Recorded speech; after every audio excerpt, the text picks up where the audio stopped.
Now just 5 days away from the midterms, according to a report out of Politico, Republican leaders are planning a press conference directly after the elections next week to announce the next steps in the Hunter Biden investigation this coming a week after new revelations about Hunter Biden's secretary, Jackie Bao, who apparently encouraged Joe Biden to run for president multiple times via email and has links to the Communist Chinese Party.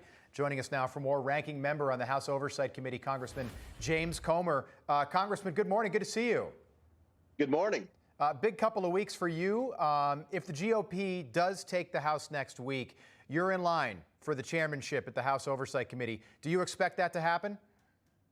I do expect that to happen. You know, we're cautiously optimistic. It's all about turnout, but everything looks good. I think the American people have seen what Democrat leadership looks like, what Democrat policies look like to them and their pocketbooks, and they're ready to make a change. So we're excited on the Oversight Committee. We've been preparing for months with respect to this Hunter Biden investigation. And 1 week after the election, we're going to have a press conference. Jim Jordan's also on the Oversight Committee. He and I are going to present to the American people all the facts of what we have and the direction that we'll be heading once I get subpoena power. All right, so you're talking Tuesday, November the 15th, if my math is right. You're going to hold a press conference. Tuesday, Wednesday, something like that. Okay, Tuesday, Wednesday, yeah. 15th, 16th, and update the American people on the next steps in this investigation. Will there be public hearings? There will be public hearings. Of course, we're going to also have a lot of transcribed interviews. We're going to ask people to come in and speak with our attorneys. We're going to depose some people. And obviously, once we have enough information to be able to have a very informative, very newsworthy press committee hearing, we're going to do that. Now, we know that Hunter Biden has been influence peddling. We know that Joe Biden's brothers have been influence peddling. We know that Hunter Biden has broken many laws, many more laws than what the DOJ is investigating him for.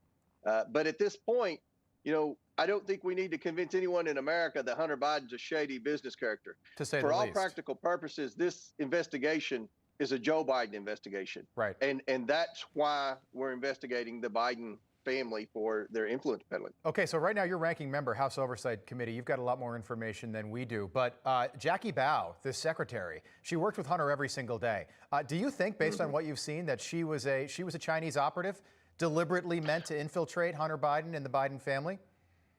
Well, let's look at this. You know, much has been made that she was born in the United States, but she went to China, to the university that is the breeding ground for all the Chinese spies. It's also the breeding ground for where they train people to be cyber attackers. Right. Once she graduated from this university, then she went to work for the Chinese Communist Party for several years. By the way, Congressman, wouldn't that stand out on a resume if you worked for the Chinese Communist? Wouldn't that be something you would note? You would think, but, you know, I mean, based on Hunter Biden, I think he probably had a different criteria evaluation list than what you or I would have. Right. All right. But, you know, with respect to her, you know, she has all the characteristics of a Chinese spy, where she was educated, where she worked, and then somehow she ended up with Hunter Biden to help him coordinate with who we still don't know who in China to transfer millions of dollars from China to Hunter Biden's personal bank account. Fang Fang did the same thing with Eric Swalwell. What is it with Democrats and Chinese spies? Couple quick ones for you. Donald Trump's been subpoenaed by the January 6th committee. If you take power next Tuesday, do you terminate the committee? Do you terminate that subpoena? Well, that'll be up to Kevin McCarthy. That's a decision he's going to make. Okay. My advice to the January 6th committee would be to wrap it up, because I don't foresee the January 6th committee continuing in a Republican majority. Okay, then about Kevin McCarthy, are you expecting a leadership shakeup? If Republicans take the House, it seems like McCarthy would become Speaker. Steve Scalise from Louisiana would then become Majority Leader. Elise Stefanik, is she still in leadership after next week? She has an opponent, Byron Donalds, who's on the Oversight Committee. Good guy. I think Elise is the heavy favorite, though. Okay. All right, Congressman, keep us posted. We're looking forward to that November 15th, 16th. Tuesday, Wednesday after the election. Good luck to you, by the way, next Tuesday. Kentucky Congressman James Comer. Thank you. No crooked establishment. None of that twisting the truth. No talking down to me. Don't tell me how to think. Don't tell me how to think. Don't tell me how to think. I trust Newsmax. Newsmax. They don't tell me how to think. They let me decide. Newsmax. Real news for real people.